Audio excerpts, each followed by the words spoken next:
This isn't about politics, this is about psychological warfare. For centuries, those in power have used a specific set of psychological levers to control, manipulate, and direct entire populations, without them ever realizing it.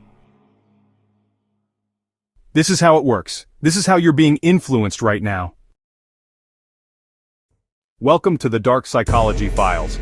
Today, we're dismantling the psychology of power. We are not here to talk about left or right. We are here to analyze the timeless playbook of mass influence. By the end of this video, you will never listen to a public speech the same way again. The first and most powerful lever is information control. He who controls the narrative, controls the reality. This isn't just censorship. It's about flooding the zone with information, creating confusion, and ensuring you only trust their chosen sources. It's about making the population psychologically dependent on them for truth. We are, at our core, social creatures. Our survival has always depended on the tribe, the group, the us. This deep-seated need for belonging is a powerful psychological force, but it can be twisted and weaponized. This brings us to one of the oldest and most effective tools in the playbook of power, the creation of a common enemy. It begins by drawing a line in the sand. On one side, us, the virtuous, the hardworking, the righteous; on the other, them, a convenient scapegoat for every societal ill. Nothing unites a group faster than a shared enemy. This is the tactic of us versus them. It's a masterstroke of psychological manipulation because it offers a simple, emotionally satisfying answer to complex problems. Is the economy failing? It's their fault. Is there social unrest? They are the cause. Nuanced realities are swept aside, replaced by a single, unifying target for our collective fear and anger. The leader, positioning themselves as the group's protector, carefully selects this target. It could be an ethnic or religious minority, a political opposition, or even an abstract concept like the elites. The ideal scapegoat is easily identifiable and lacks the power to challenge the narrative built against them. They are painted as an existential threat to our way of life. The leader identifies a target, an ethnic group, a political party, a foreign nation, and blames all problems on them, ensuring every event is filtered through this lens of conflict. When faced with such a perceived threat, our rational minds take a back seat. This triggers our tribal psychology, bypassing logic and activating pure defensive emotion. The brain's fear center, the amygdala, lights up, flooding our system with stress hormones. It's a primal crouch that short-circuits the prefrontal cortex, the seat of logic and nuance. We stop analyzing and start reacting. Empathy for the outgroup evaporates, replaced by suspicion. The leader has made us pliable, easily led by our most basic instincts. And what does the leader gain? Everything. Firstly, it is the ultimate distraction. While the population is consumed with hatred for the enemy, the leader's own failures go unnoticed. It's a grand act of political misdirection. It's a distraction from internal failure and a tool for absolute loyalty. Secondly, it forges an unbreakable bond. The leader is no longer just a politician, they are the commander, the shield against the dreaded them. To question the leader is to betray the group. To dissent is to side with the enemy. Loyalty becomes a prerequisite for safety. So how do we guard against this potent manipulation? The first step is awareness. When you hear rhetoric that paints complex problems with a simple brush of blame, be skeptical. Ask yourself, who benefits from this division? Is this narrative designed to make me think, or simply to make me feel afraid? Actively seek out information that challenges your worldview. Listen to the voices of those being demonized. Resisting the siren call of the tribe is not easy, but it is the essential work of a free and critical mind, and our only defense against those who would use our own psychology against us. The leader must transition from a person to a symbol. This is the cult of personality. A human being is fallible, mortal, they have complex histories, they make mistakes, and they can be questioned. But a symbol is different. A symbol can be made perfect, eternal, an idea made manifest, stripped of all human weakness. The ultimate goal is to elevate the leader beyond the realm of ordinary men and women, to transform them into the living embodiment of the nation's destiny, its history, and its future. This metamorphosis begins with a relentless campaign of visual saturation.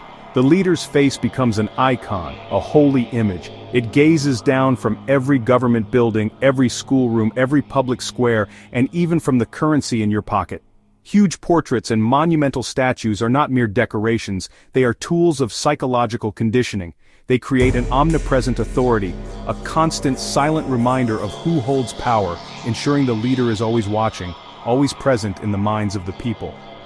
Parallel to this visual assault is the meticulous crafting of a personal mythology. They are deified, portrayed as the sole savior, the father of the nation, the only one who can fix things. State-controlled media works tirelessly to construct and disseminate this hagiography. Stories of a humble birth, a destined rise and selfless sacrifice for the people become national folklore. Any inconvenient facts, past failures or personal vices are systematically erased from the public record. The leaders' words are published as sacred texts, their wisdom presented as the only path forward. Why is this so devastatingly effective? Because this appeals to our deep-seated need for a protective, parental figure, especially in times of fear and uncertainty. When society is racked by crisis, economic collapse, social division, or the threat of war, anxiety and a sense of powerlessness can become overwhelming. This triggers a form of psychological regression, a subconscious return to a childlike state where we yearn for a strong, confident authority to take control, to make the difficult decisions, and to simply tell us that everything will be all right. The cult leader steps into this void, perfectly cast in the role of the all-knowing, all-powerful parent. They offer simple answers to impossibly complex problems. They absorb the anxieties of the populace and, in return, demand not just obedience, but adoration. Mass rallies, with their dramatic lighting and orchestrated fervor, are not political meetings. They are acts of collective worship. In the roar of the crowd, individual doubt is drowned out by a powerful sense of belonging and shared purpose, all focused on one individual. So, how can you recognize the deliberate construction of a cult of personality? Look for the elevation of an individual above all else, above the law, above the state, above the very ideology they claim to represent. Be wary when a leader is presented as infallible, their wisdom beyond question. Scrutinize the media you consume. Is dissent permitted? Are critical questions about the leader's past and present actions allowed, or are they suppressed as treasonous? The moment loyalty to a person replaces loyalty to principles, the foundation for tyranny is laid. This is not just a historical phenomenon, it is a recurring political strategy.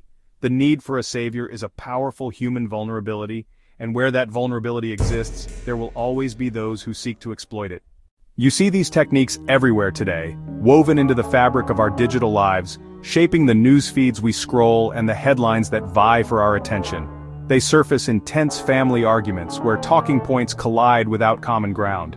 The modern world is a battlefield for your mind. So how do you build a resilient mind? How do you build immunity against this constant, subtle manipulation? The first and most crucial defense is to diversify your information. We live in an age of algorithmic curation. The platforms we use are designed to show us more of what we already agree with, creating an echo chamber where our beliefs are endlessly reflected back at us. Dissenting opinions are filtered out and our perspective narrows until we can't imagine how a reasonable person could think differently. To break free, you must become your own editor. Actively seek out sources that challenge your worldview. If you lean one way, make it a point to read or listen to thoughtful commentators from the other side, not to argue but to understand. Follow international news to see your country from the outside. This isn't about abandoning your convictions, it's about strengthening them by testing them against a wider, more accurate picture of reality. Second, learn to recognize your emotional triggers. The most effective propaganda doesn't target your rational brain, it hijacks your emotional core. Outrage, fear, tribal loyalty, these are the levers manipulators pull.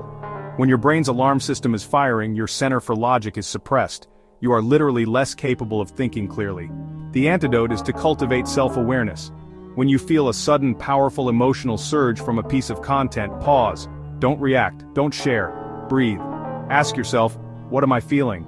Then ask the most important question, who benefits from me feeling this way? This simple act creates a crucial gap between stimulus and response, where your rational mind can re-engage. It's a mental muscle that can be strengthened over time. Third, you must learn to think in systems, not saviors. We are conditioned to look for heroes and villains, for charismatic leaders who promise to solve all our problems. This is the savior narrative, and it is incredibly dangerous. It encourages intellectual laziness, absolving us of the responsibility to understand the complex, interconnected systems that actually govern our world, economic, social, and political. When we focus on a savior, we cede our power, We stop asking critical questions. Instead of asking who can fix this, start asking what systemic failures led to this problem, and how can the system itself be improved? This means moving beyond personalities and engaging with the details of policy, cause and effect, and historical context. A savior can be defeated, but an understanding of systems provides a durable framework for making sense of the world. Power doesn't always shout. Often it whispers, a subtle suggestion, a carefully framed narrative that guides the subconscious of the masses. Now you know the playbook. You understand the echo chamber, the tripwires of emotion, and the illusion of the savior. Now you can see the invisible strings. This knowledge is not a cause for cynicism but a tool for empowerment. It is your shield. This is your first, most critical step toward true intellectual freedom, the ongoing process of being the sovereign of your own mind. Thank you so much for watching until the end. If you found value in this video, please consider subscribing for more content like this. Hit the like button if this was helpful, and share it with someone who might benefit from it. Have questions or suggestions for future videos? Drop them in the comments below. See you in the next one.